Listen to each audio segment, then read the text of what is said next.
संदीप नाईक साहेब हे अतिशय तळागाळात काम करणारे असं नेतृत्व आहे. त्यांनी महानगरपालिका लढवली, त्याच्यानंतर ते स्थायी समितीचे अध्यक्ष झाले.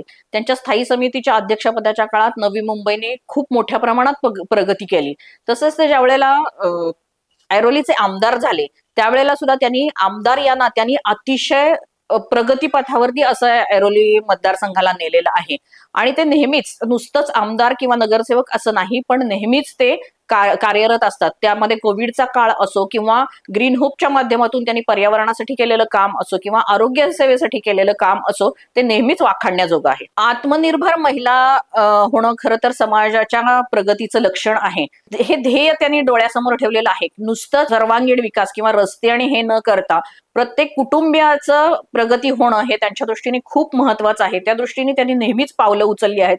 महिलांचं सक्षमीकरण असो किंवा महिलांना रोजगार मिळवून देणार, ते महिलांना नेहमीच सक्षमीकरणासाठी प्राधान्य देत असतात. मग ती कुठलीही महिला त्यांच्याकडे कुठलंही छोटं मोठं काम घेऊन गेले तरी ते त्यात तत्परतेने ते सोडवण्याचा प्रयत्न करतात आणि आमच्यासारख्या समाजसेवकांच्या माध्यमातून त्यांना मदत करण्याचा ते नेहमीच प्रयत्न करत असतात. बेलापूर मतदारसंघामध्ये संदीप नाईक साहेबांचं नाव हे अग्रेसर पद्धतीने घेतलं जातं.